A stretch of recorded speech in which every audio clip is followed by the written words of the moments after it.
शुभेंदु जी को बोला मेरा पास पैसा चाहिए, मैं मुसलमान को इकट्ठा करने के लिए 1000 मिलेगा तो बहुत। सच क्या सचमुच सामने आ गया है या फिर सियासत के इस खेल में एक और नैरेटिव गढ़ा जा रहा है? पश्चिम बंगाल की राजनीति में एक ऐसा वीडियो सामने आया है जिसने चुनावी माहौल को पूरी तरह से गर्म कर दिया है। एक स्टिंग, एक दावा और सीधे 1000 करोड़ की डील का आरोप। क्या सच में बीजेपी ने चुनाव जीतने के लिए अर्थतंत्र का सहारा लिया? क्या सच में एक नेता को मुस्लिम वोटों को प्रभावित करने के लिए तैयार किया गया, या फिर यह पूरा मामला एक राजनीतिक चाल है जिसमें सच और झूठ की सीमाएं धुंधली हो चुकी हैं? टीएमसी का दावा है कि एक बड़ी साजिश का पर्दाफाश हुआ है, तो वहीं आरोपों के घेरे में आए हुमायूं कबीर इसे एआई से बना फर्जी वीडियो बता रहे हैं। तो आखिर सच्चाई क्या है? क्या ये स्टिंग ऑपरेशन है या सियासी ऑपरेशन? नमस्कार दोस्तों, मैं हूं परवीन सानी। सच सामने आ गया। बंगाल को जीतने के लिए बीजेपी कैसे अर्थतंत्र का इस्तेमाल करती है, कैसे मुख्यमंत्री ममता बनर्जी के नेताओं को मुस्लिमों के बीच हीरो बनाने का उन्होंने प्लान बनाया, कैसे उस नेता को एक आइडिया देकर पॉपुलर बनाने का प्रयास किया गया। सच सामने आ गया। 1000 करोड़ रुपए में ममता का वो नेता कैसे बिक गया, अपने ईमान को पैसे पर कैसे कुर्बान कर दिया, कैसे बीजेपी की विचारधारा बीजेपी के राम का विरोध कर बीजेपी के ही राजनीति के सुपरहिट बनाने का प्रयास करने लगा। सच सामने आ गया। बंगाल जीतने के लिए बीजेपी ने तरह तरह के जतन किए, लेकिन हर प्रयास के अंदर मंशा क्या रही है, उस पर ममता की टीएमसी ने पर्दा उठा दिया। इस बार भी टीएमसी ने ऐसा ही किया। बीजेपी की बी टीम के तौर पर मुस्लिम हितों की बात करने वाले, बंगाल में बाबरी मस्जिद बनाने का दावा करने वाले, ममता से गद्दारी कर अपनी राजनीति से बीजेपी के लिए जमीन तैयार करने वाले और कोई नहीं, हुमायूं कबीर है। दोस्तों, पश्चिम बंगाल में चुनाव से पहले आम जनता उन्नयन पार्टी के चेयरमैन हुमायूं कबीर की राजनीति का स्टिंग ऑपरेशन हो गया, जिसमें वो बीजेपी नेताओं के साथ 1000 करोड़ रुपए की डील पर चर्चा कर रहे हैं। मैं उनको भी बोला, शुभेंदु जी को बोला मेरा पास पैसा चाहिए, मैं मुसलमान को इकट्ठा करने के लिए, उनको चुनाव में मेरा पास वोट लेने के लिए मैं पूरा लक्ष्य होगा 1000 मिलेगा तो बहुत। मतलब 1000 करोड़। हिंदू लोग ममता बनर्जी को ऊपर भरोसा कर रहा है। वो अच्छा तरीके से मालूम है जो मुसलमान लोग को 100 से 90% चुनाव में ममता को पास है, तो वो वोट जो चुनाव से हट जाए, जो मुसलमान वोट वहां से हट रहा है, तो वो हिंदू लोग और दिखेगा जो वो ममता बनर्जी सत्ता में नहीं आएंगे, तो उनका एक ही ऑप्शन है जो बीजेपी को। वो शुभेंदु देकर बोला जो अब दिल्ली जाएगी 22 तारीख को बाद, मैं यूपी जाऊंगी, आवाज करके उसको सेंट्रल लीडरशिप को सब बात करा। फिर डायरेक्ट जो मोहन यादव जी है ना, मध्य प्रदेश वो मेरा साथ कनेक्ट रहा। आसाम का जमींदारी दिया, लेकिन बाद में पीएमओ असम को जोड़ के रखा।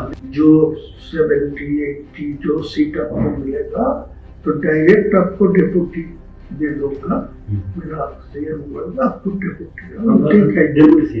इस वीडियो को पोस्ट करते हुए टीएमसी कहती है, ये रहा जबरदस्त स्टिंग ऑपरेशन का वीडियो जो बंगाल के खिलाफ बीजेपी की गंदी साजिश को पूरी तरह से बेनकाब करता है। वीडियो में हुमायूं कबीर खुलेआम मानते हैं कि बीजेपी ने उन्हें माइनॉरिटी कम्युनिटी को गुमराह करने के लिए 1000 करोड़ रुपए दिए और दावा किया कि हेमंता बिस्वा शर्मा, मोहन यादव जैसे सीनियर बीजेपी लीडर और यहां तक कि पीएमओ भी इस साजिश में शामिल थे।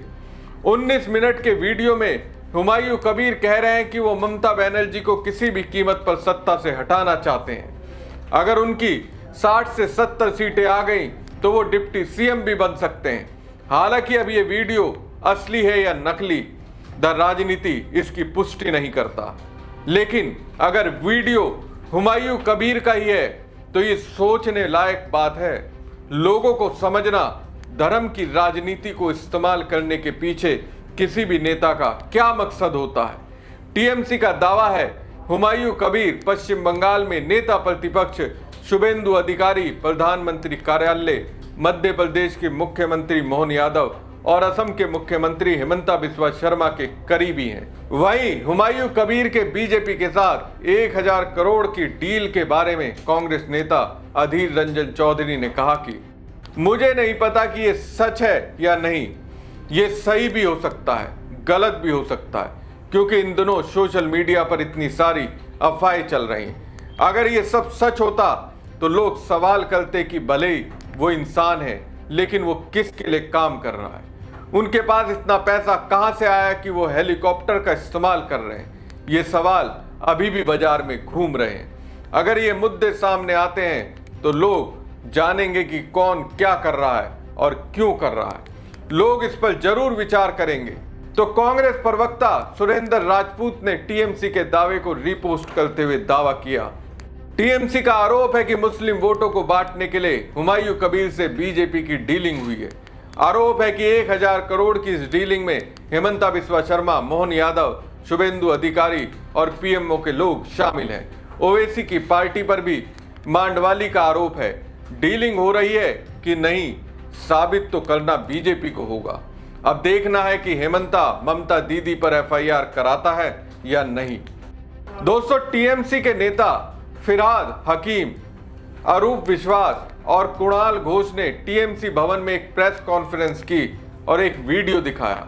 इस वीडियो में कथित तौर पर हुमायूं कबीर किसी से बात करते सुनाई दे रहे हैं। वीडियो में सुनाई देता है 1000 करोड़ रुपए आएंगे, बाबरी मस्जिद बनेगी या नहीं ये छोड़ो, और आगे ये भी सुनाई देता है मुसलमान बहुत भोले हैं, उन्हें बेवकूफ बनाना बहुत आसान है। हालांकि हुमायूं कबीर ने इन सभी आरोपों को सिरे से नकार दिया है और कहा है कि ये वीडियो आर्टिफिशियल इंटेलिजेंस से बनाया गया है, यानी नकली है। उन्होंने उल्टा टीएमसी के 4 बड़े नेताओं पर मानहानि का मुकदमा करने की धमकी दी है। हुमायूं ने 6 दिसंबर 2025 को पश्चिम बंगाल के मुर्शिदाबाद में बाबरी मस्जिद की नींव रखी थी। इसमें 2 लाख से ज्यादा लोगों की भीड़ जुटी थी। बंगाल के अलग अलग जिलों से आए लोगों में कोई अपने सिर, कोई अपने ट्रैक्टर ट्रॉली, तो कोई रिक्शा या वैन से ईंट लेकर कार्यक्रम स्थल पर पहुंचा था। दोस्तों, बंगाल चुनाव में हुमायूं की पार्टी विधानसभा की 294 सीटों में से 118 सीटों पर चुनाव लड़ रही है। उनका गठबंधन ओवैसी की पार्टी के साथ है।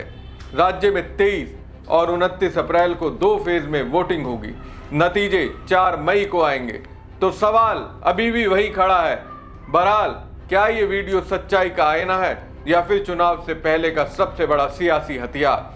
अगर आरोप सही है तो ये सिर्फ एक नेता का नहीं बल्कि पूरी चुनावी प्रक्रिया पर सवाल है, और अगर ये वीडियो फर्जी है तो फिर ये लोकतंत्र को गुमराह करने की खतरनाक कोशिश है। सियासत में आरोप लगाना आसान है, लेकिन जनता के भरोसे को बनाए रखना सबसे मुश्किल है। अब निगाह इस बात पर टिकी है कि क्या इस मामले की निष्पक्ष जांच होगी, क्या सच्चाई सामने आएगी, या फिर ये मुद्दा भी चुनावी शोर में कहीं दब जाएगा। फिलहाल फैसला आपके हाथ में है। सोचिए, समझिए और सवाल पूछिए, क्योंकि लोकतंत्र में सबसे बड़ी ताकत जनता की जागरूकता ही होती है। हमारी खबर आपको कैसी लगी कमेंट बॉक्स में कमेंट करके जरूर बताएं। साथ ही पेज को ज्यादा से ज्यादा लाइक और शेयर कीजिएगा। धन्यवाद। शुभेंदु जी को बोला मेरा पास पैसा चाहिए, मैं मुसलमान को इकट्ठा करने के लिए 1000 मिलेगा तब बहुत